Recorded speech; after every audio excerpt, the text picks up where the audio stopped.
샬롬. 12월 1일 맥체인 성경 읽기입니다. 세움북스에서 출간한 임승민 목사님의 해설입니다. 역대상 29장은 성전 건축 참여를 독려하는 다윗의 이야기죠. 다윗은 이 공사가 사람을 위한 것이 아니요 하나님을 위한 것이라고 말하죠. 그래서 하나님의 성전을 위해 이미 힘을 다해 모두 준비해 놓았다고 하는데, 그럼에도 불구하고 즐거이 참여할 사람은 함께 하자고 독려하죠. 5절에 오늘 누가 즐거이 손에 채워 여호와께 드리겠느냐. 다윗의 동료로 이스라엘의 지도자들과 백성들이 함께 자원하여 드립니다. 다윗은 온 회중 앞에서 감사의 기도를 드립니다. 본문은 다윗의 행적을 정리한 후에 솔로몬이 대신해 왕이 되었다고 전하죠. 열왕기와는 달리 역대기에서는 성전 건축 준비를 다윗의 후반기 행적의 핵심으로 소개합니다. 다윗은 하나님의 전이 건축된다는 사실에 큰 의미와 가치를 두었죠. 하나님께서 함께 계심을 공식적으로 확증하는 상징물이기 때문이죠.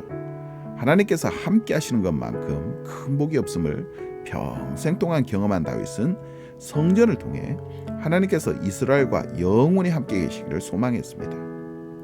이 진리는 오늘날에도 적용되죠.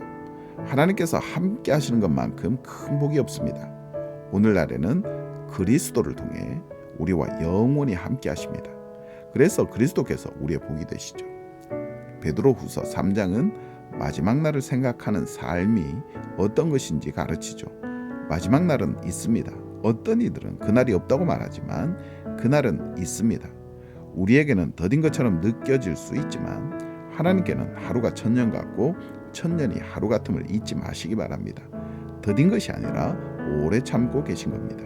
그러나 주의 날은 도둑같이 임할 겁니다. 그날을 생각하는 우리의 삶은 이러해야 하죠.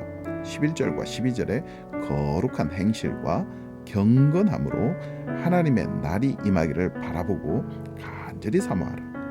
거룩함을 위해 힘써야 합니다. 최선을 다해 경건함을 추구해야 합니다. 하나님의 날이 속히 임하기를 소망해야 합니다. 미혹에 빠지지 않도록 굳센 믿음을 가져야 합니다. 그날은 반드시 있습니다. 미가 6장은 하나님의 고발입니다. 하나님께서 당신의 백성과 변론하시죠. 2절에 너희는 여호와의 변론을 들으라. 이것은 마치 법정에서 서로 다투는 것과 같습니다. 하나님은 당신에게 잘못이 없다는 말로 변론을 시작하시죠. 3절에 내 백성아 내가 무엇을 내게 행하였으며 무슨 일로 너를 괴롭게 하였느냐. 하나님은 이스라엘을 향해 항상 공의롭게 행하셨습니다. 하나님께서 당신의 백성에게 바라는 것은 엄청난 재물이 아닙니다. 하나님께서 보여주신 선을 행하는 겁니다. 정의를 행하고 인자를 사랑하고 겸손히 하나님과 함께 행하는 겁니다. 하나님을 사랑하고 이웃을 사랑하는 겁니다. 그러나 이스라엘은 부정한 저울을 써서 이웃에게 사기를 치고 부자들은 가난한 자를 학대하며 주민들은 거짓을 말했죠. 그러므로 하나님은 이스라엘을 향해 심판을 선언하십니다. 먹어도 배부르지 않고 감추어도 보존되지 않으며 농사를 지어도 수확하지 못할 것이라고 말씀하시죠. 하나님은 많은 선지자를 통해 수없이 경고하셨지만 이스라엘은 끝까지 돌이키지 않았고 결국 그날이 오고 만 겁니다. 누가복음 15장에는 잃은 자를 찾는 하나님의 마음이 나오죠. 목자는 양 한 마리를 찾기 위해 돌아다니다가 잃은 양을 발견했을 때 정말로 즐거워합니다. 드라크마를 잃어버린 여인도 마찬가지죠. 자신을 버리고 간 아들을 되찾은 아버지도 같습니다. 이 비유의 교훈은 이것입니다.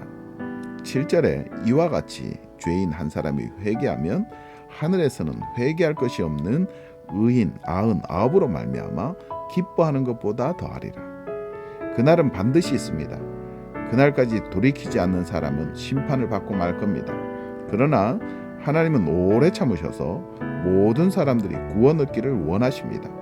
수많은 경고를 듣고 돌이키는 사람은 복이 있죠. 또한 성도는 그날을 생각하며 두렵고 떨림으로 거룩함을 추구해야 합니다.